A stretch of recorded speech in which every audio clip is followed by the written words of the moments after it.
She's as safe out there as she was in her own bathtub. So, no splashing? No signs of distress? No, that's what I'm telling you. Did you see any shadows in the water? Maybe some dark shape breached the surface? You know, again, she was really far out there. We're filming an episode right now called Dead in the Water, the urban legend of the boy who was drowned and came back to haunt the waters until he could finally get his revenge on the person that drowned him. Basically a dead spirit that was drowned that is, has not been put to rest and is out for revenge. It's a bit like What Lies Beneath, the Harrison Ford and Michelle Pfeiffer movie. Very similar to that. It's not going to be a lot of blood and guts, scary. It's going to be more spooky, haunting. You know, more of people getting whipped out of, you know, out of frame and you know, a door opening and somebody just getting sucked into it and the door slamming shut.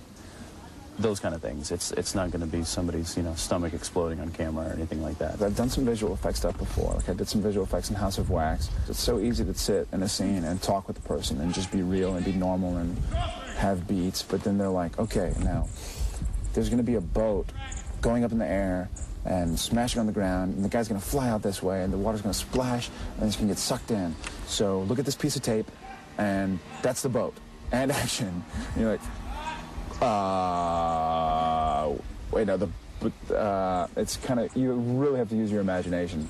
And you can't help but feel like you're just going to look like an idiot when it comes out. But these guys know what they're doing, and it always looks incredible, and the director knows what he's doing, and you just got to kind of commit to it.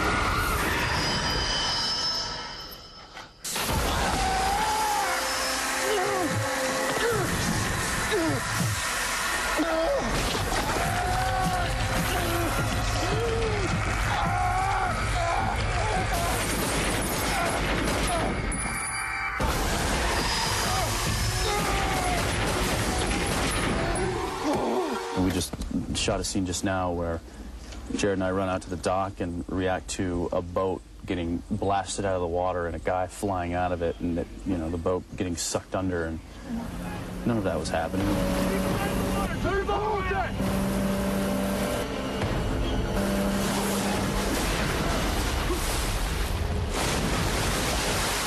Yeah, I just jumped into his arms and screamed bloody murder is basically all I did.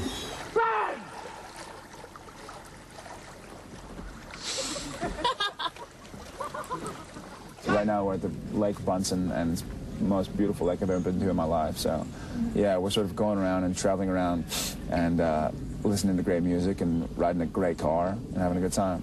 And action! We spent 6 hours in this glacier runoff lake yesterday, and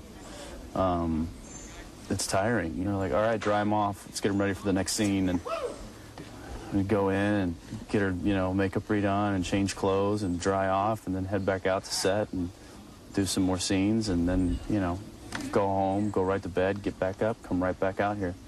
And it's taxing. It's going to be, but this is something that Jared and I knew going into it, that this is going to be a, you know, a very demanding schedule, a very aggressive schedule. All right. Check that out. Oh, come on. Wendigos are in the Minnesota woods or northern Michigan. I've never even heard of one this far west. Think about it, Dean. The claws, the way it can mimic a human voice. Great. Well, then this is useless.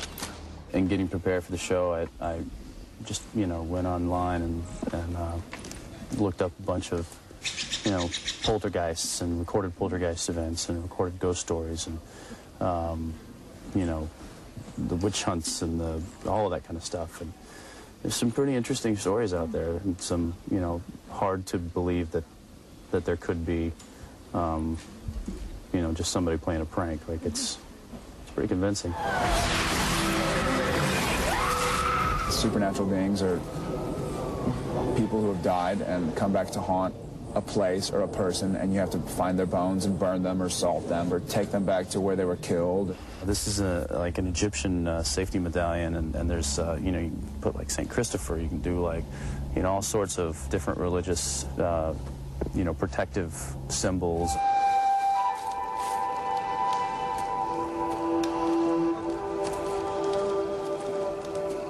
One more time, that's... Anasazi symbols.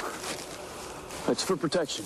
The Wendigo can't cross over. There's something about mythology and about legends, a fear of, you know, the unknown in the water, and a fear of, you know, something in the bathroom in the mirror. There's some innate fear inside of people from the moment they're born to kind of fear what's out there and what could be out there. Who didn't sit around when they were young and tell ghost stories with their friends, and these we're dealing with those stories that, you know, people thought were just made up stories through the years.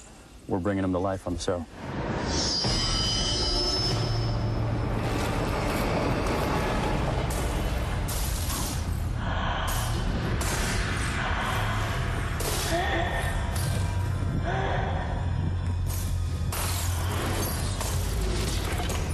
I do believe in the paranormal. I think it's almost pompous to say, you know, this huge world and this huge earth and this huge universe, that we're the only things out there. I've always been a bit of a realist, so I always think there's got to be some sort of logical explanation or scientific explanation for, you know, the things that go bump in the night. On the other hand, I think it's a lot cooler to believe that there might be a little something creepy out there. What scares you? What scares me? That camera right there. Uncertainty scares me. I kind of get worried about the future and everything's going to go all right. I get worried stuff's going to happen to my family or my dogs most of the time. That's the scariest thing to me generally, is like knowing that my family's driving across country or something and making sure they don't fall asleep. Who's driving your car?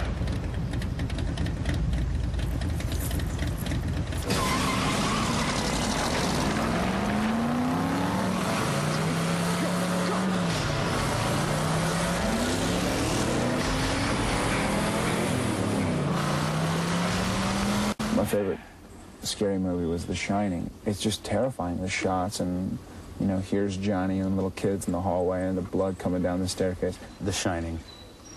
That was, seeing that little kid on his big wheel down the hallway and the tennis ball rolling towards him.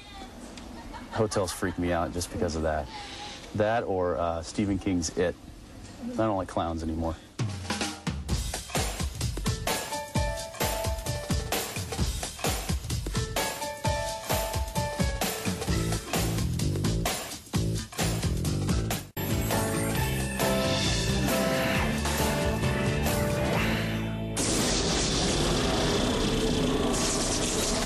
I swear, man, you gotta update your cassette tape collection. Why?